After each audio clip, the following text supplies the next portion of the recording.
अस्सलाम वालेकुम। तो हमारे साथ आज हमारे एक मेहमान हैं जिनके साथ आज हम कुछ बातें शेयर करेंगे कि उनकी क्या राय है मुल्क के बारे में, जो मुल्क की कंडीशन चल रही है तो उसके बारे में वो आज हमसे कुछ बातें करने आए। चलते हैं उनकी राय देखते हैं कि वो क्या सोच रख के हमसे बात करने आए। आइए जी। तो रेहान भाई, आज आप हमारे साथ हैं तो आपको क्या बात करनी है हमसे, तो आप मुझे कुछ बताना चाह रहे थे कि मुल्क के कंडीशन के बारे में, तो वो आप हमसे शेयर कर सकते हैं कि आज आप क्या बात करना चाह रहे थे। तो सबसे पहले अरसलान भाई, आपका बहुत बहुत शुक्रिया, आपने हमें अपनी जो है वीडियो में शामिल करा, हमें इज्जत दी।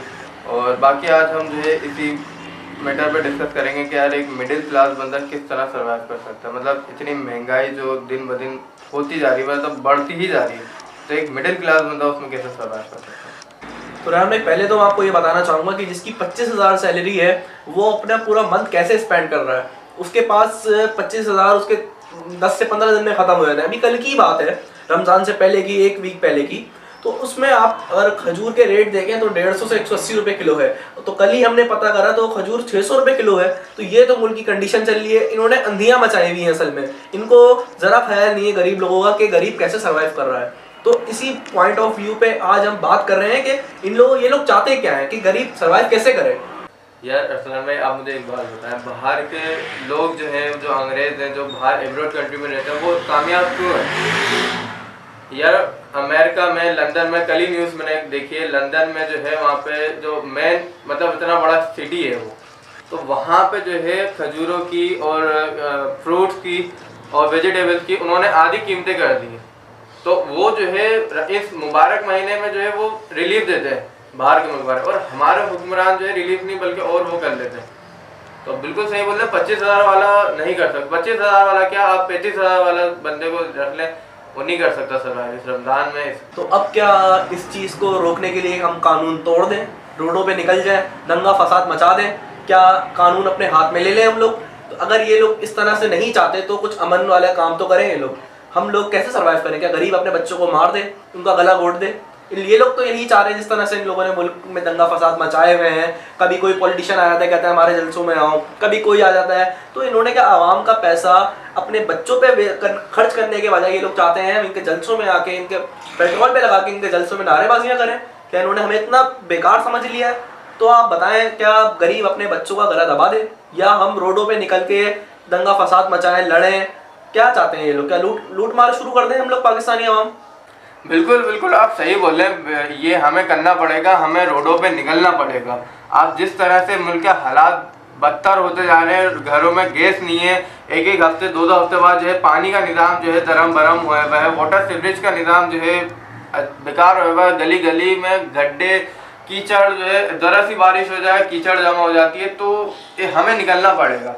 हम अपने आप को नहीं मारेंगे, हम जो है बाहर निकलेंगे, हम इजलास करेंगे, जलसे आम करेंगे, लेकिन पूरा मन, हम ये नहीं कि जो है दंगे फसाद मचाएंगे, हम पूरा मन जो है एहतजाज करेंगे और जो है इनको बताएंगे किस तरह से जो है हम जो है इस तरह कर सकते हैं। आइए, हमारे बीच एक और खसूसी मेहमान दानियल साहब हैं, तो हम उनसे पूछते हैं कि किस तरह से हम जो है इस मुल्क में सर्वाइव कर सकते हैं। आपका बहुत बहुत शुक्रिया, हमें आपने अपनी पॉडकास्ट में बुलाया।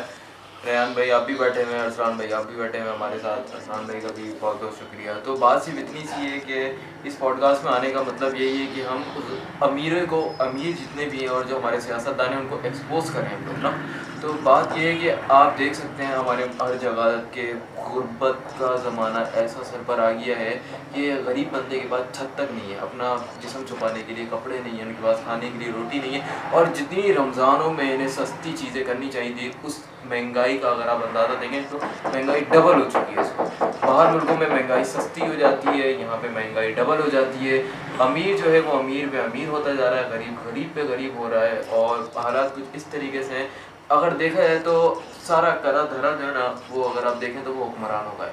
अब इसी बात में मैं आपसे अरसलान भाई, मैं आपसे ये पूछना चाहूँगा कि मुल्क में जो हमारे हुक्मरान हैं वो, उन्हें इतना फंड मिलता है, इतनी चीज़ें मिलती हैं उन्हें, तो वो सारा पैसा किधर जाता है? अगर अरबों रुपए का भी फंड मिल रहा है तो अरबों रुपए अगर आवाम पे लग जाए तो आवाम की सारी गरीबी मिटी है ना।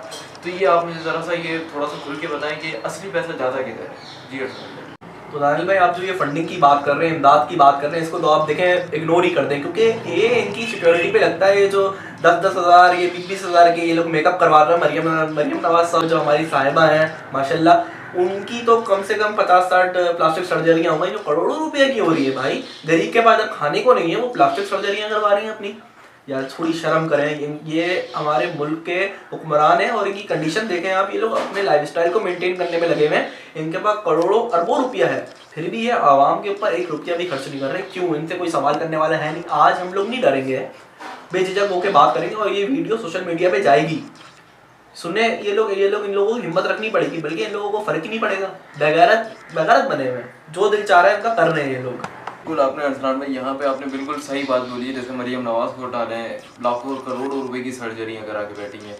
हकीकत बात है, आज डरने वाली कोई बात नहीं। वैसे हमने इतनी बातें कर दी हैं और आप लोग भी भाई बढ़ाएं मेहरबानी, बाइकाट कर दें। जो चीज़ आपको महंगी लग रही है बाइकाट कर रहा है। कुछ टाइम नहीं खाएं, कुछ नहीं होगा। असल में दानियल भाई, मैं आपको स्टॉप यहाँ करना चाहूँगा। ये लोग आवाम भी तो एक तरफा नहीं होती है। इन लोगों के अंदर एक ही नहीं है, ये लोग बाइकाट करने के लिए तैयार ही नहीं होते हैं। तो यही तो बात है ना, अगर एक बंदा भी कोई चीज़ लेने चला जाएगा ना, उसके पीछे अगर 1000 भी खड़े हुए नहीं ले रहे, तो एक के जाने से बहुत फ़र्क पड़ता है। तो अगर बाइकाट करना है तो सबको करें। अगर बाइकाट करेंगे, चीज़ लाजमी तौर पे सस्ती होगी। आप ये मेरी बात मान लें। और कुछ बातें ऐसी हैं जो अभी नहीं कर सकते, फिर इंशाल्लाह फिर कभी बैठेंगे तो करेंगे। जितना हो सका था आपको समझाया। और बाकी ये कि अरसलान भाई का बहुत बहुत शुक्रिया, आज आपने हमें अपने पॉडकास्ट में बुलाया और उम्मीद है आगे भी बुलाते रहेंगे इंशाल्लाह। ज़िंदगी रही तो आएंगे। तो मुल्क के जो हालात हैं वो आपको और मैंने ही सुधारना है। हमारे हुक्मरान तो हाथ पे हाथ रख के बैठे हुए हैं। उनका सिर्फ एक ही वो है कि वो हाथों में अगर चूड़ियाँ भी पहन लें ना, तो हमारे ऊपर कोई फ़र्क नहीं पड़ता। वो कुछ भी नहीं करेंगे जब भी। तो मुल्क के हालात आपने, मैंने और यहाँ के हर एक आने वाले बच्चे ने संभालने, क्योंकि आपको पता है कि यहाँ पे पैदा होने वाला हर एक बच्चा कर्ज़दार लाखों करोड़ों का। अब एक छोटी सी बात ले लें, इस्लामाबाद का एयरपोर्ट कितना बड़ा एयरपोर्ट है। इस्लामाबाद का एयरपोर्ट पूरा गिरवी रखवा दिया है कर्जे के चक्कर में। इस्लामाबाद का एयरपोर्ट, इस्लामाबाद हमारा कैपिटल सिटी है और उसका एयरपोर्ट गिरवी रखवा दिया है। तो ऐसी अगर बातें सुनते रहेंगे तो 100 बातें निकलेंगी। और अभी अफ्तारी का भी टाइम तकरीबन होने वाला है, तो दूसरा रोज़ा भी आपको मुबारक हो, अफ्तारी मुबारक हो। तो फिर चलते हैं इरफान भाई की तरफ और फिर उनसे बात करते हैं कि अब किस तरीके से क्या होगा। तो जैसे कि आप लोग मेरे 2 मेहमान से मिले, दानियल भाई और रेहान भाई, तो उन्होंने जैसे आपको बताया कि ये क्या कंडीशन चल रही है मुल्क की और किस तरह से हम लोग सर्वाइव कर रहे हैं। तो जो बिल्कुल उन्होंने बिल्कुल सही बातें करी हमारे साथ आके कि हम लोग नहीं सर्वाइव कर पा रहे। तो दानियल भाई की बात में मुझे बहुत अच्छा लगा कि उन्होंने किस तरह से आपको समझाया और हमें उन्होंने ये अच्छी बात करी कि ये हुक्मरान नहीं संभालेंगे मुल्क, हमें संभालना पड़ेगा इस मुल्क को। आपने, मैंने और हम सबको मिलकर इस सब सिस्टम को सही करना पड़ेगा। इन बातों को आप गौर करें और इनको समझें कि कैसे हम अपनी लाइफस्टाइल को मेंटेन कर सकते हैं। किसी और पे डिपेंड नहीं हुए कि ये हुक्मरान हमारे लिए ये कर सकता है, वो कर सकता है। हमें खुद करना है ये काम। हमें अपनी ज़िंदगी के अच्छे वक्त के लिए खुद लड़ना पड़ेगा, खुद स्टेप लेना पड़ेगा। तो ये वीडियो यहीं पे ख़त्म होती है। आपसे नए पॉडकास्ट में मिलेंगे, जब तक के लिए अल्लाह हाफ़िज़।